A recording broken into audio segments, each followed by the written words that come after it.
Pessoal, seguinte, questão que a gente aqui nesse curso avançado de questões deve trabalhar hoje. Joga para mim e vamos observar qual é a questão, por gentileza. Aplicação da teoria da causa madura nas hipóteses do artigo 1013, parágrafo 3º do CPC. Atenta contra o princípio da vedação da reformatio imperios. Senhores, a primeira coisa que a gente tem que definir, então, aqui é justamente o princípio da vedação da reformatio imperios. Esse princípio garante ao cidadão recorrente, aquele parte vencida no processo, a oportunidade de, ao recorrer, ficar bastante tranquilo, sabedor que a sua situação no recurso não seria piorada. Essa é a ideia.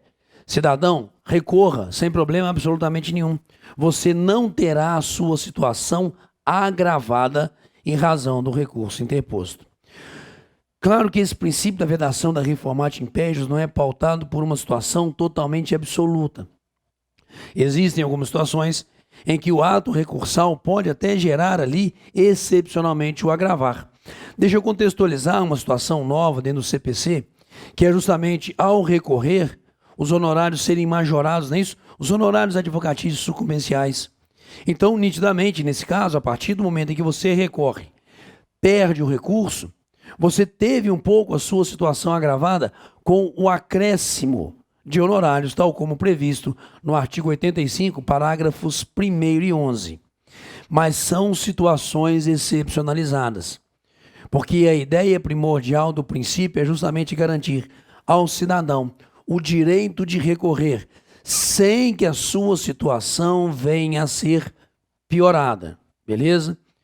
Princípio da vedação, da proibição, da reforma para piorar, da reformatio imperios aplicado a recursos. Mas nós temos lá do outro, esquecemos, por gentileza, esse conceito da vedação da reformatio imperios. Nós temos aquela situação possível no recurso de apelação da aplicação da teoria da causa madura. O que é esse grande barato da aplicação da teoria da causa madura? Ligada ali a uma situação de busca de um processo de resultado. A oportunidade que o tribunal tem ao reformar ou anular um ato decisório, sentença de primeiro grau, de prosseguir e ele, tribunal, julgar o mérito, sem necessidade do retorno dos autos ao juiz de primeiro grau, para que seja proferida uma nova sentença. São situações que derivam da seguinte premissa, que o processo esteja pronto para julgamento. E o processo estar pronto para julgamento pressupõe, senhores, que todas as situações em primeira instância necessárias à análise de questões fáticas e de direito foram devidamente desenvolvidas num procedimento onde o contraditório foi totalmente assegurado, onde eu já tive o esgotamento dos atos de forma válida em primeiro grau, para que ali o mérito possa ser colhido diretamente pelo tribunal, se for o caso. Bom, como que eu tenho aqui, então, a possibilidade de verificar se, aplicando a teoria da causa madura, eu estaria atentando ou excepcionalizando, melhor dizendo, esse princípio da vedação da reformatio imperios? Para isso, eu preciso analisar o artigo 1013 do Código de Processo Civil, no seu 3º parágrafo. A apelação devolverá ao tribunal conhecimento da matéria impugnada, ótimo. Parágrafo 3º. Se o processo estiver em condições de imediato julgamento, o tribunal deve decidir desde logo o mérito. Quando reformar sentença fundada no artigo 485. Era uma sentença sem mérito, o tribunal reforma a sentença afirmando e afastando aquela questão sem mérito, dizendo que seria motivo, sim, de enfrentamento meritório. Mas, em vez de retornar os autos ao juiz de primeiro grau, ele, tribunal, prossegue, ele, tribunal, dita diretamente o mérito.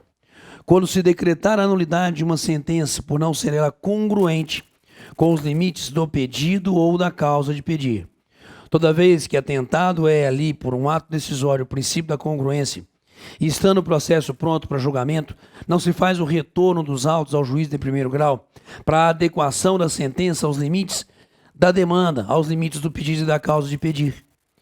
O que eu tenho aqui é o tribunal prosseguindo e o tribunal adequando o julgamento meritório ao alcance da demanda, ao alcance objetivo dela, diante do princípio da congruência, ato decisório, respeitabilidade aos limites da causa de pedir e pedido.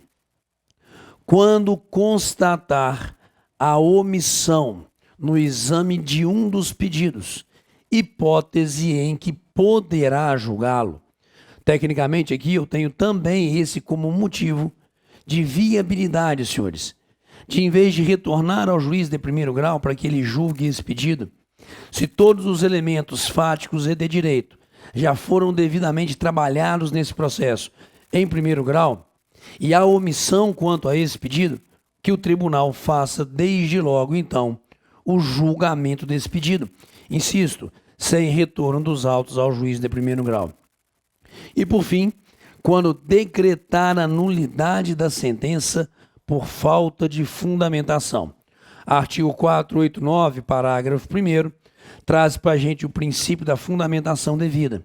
E, eventualmente, o ato decisório não estando de acordo com o princípio da fundamentação devida, nós temos, nesse caso, senhores, justamente a possibilidade do tribunal julgar desde logo a lide. Hipóteses de aplicação da teoria da causa madura. Como que isso poderia, em algum caso, ser justamente uma coisa que atentaria contra a vedação da reformatio impégios? Senhores, para um suporte inicial, professor Daniel Assunção, por gentileza. Vamos ler a doutrina, por favor, do Daniel. Também entendo que a aplicação da teoria da causa madura pode gerar legitimamente a reformatio impégios. Bastando imaginar hipótese para tanto que o tribunal passa a julgar o mérito da demanda, rejeitando o pedido do autor. Nesse caso, o autor piora a sua situação, porque diante de uma sentença terminativa, recebe no julgamento de seu próprio recurso de apelação decisão de mérito de improcedência, que produzirá coisa julgada material. Senhores, percebam essa ideia aqui. Nós temos uma sentença 485, ou seja, uma sentença sem mérito. Uma sentença que forma contra o autor coisa julgada meramente formal. Beleza? E agora houve por parte desse autor a apresentação do recurso de apelação, afirmando ele, autor, que o certo seria que essa sentença julgasse o mérito. Beleza.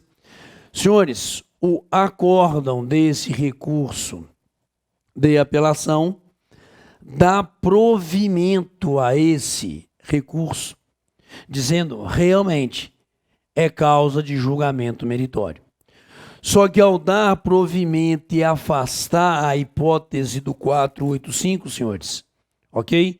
O tribunal continua no julgamento.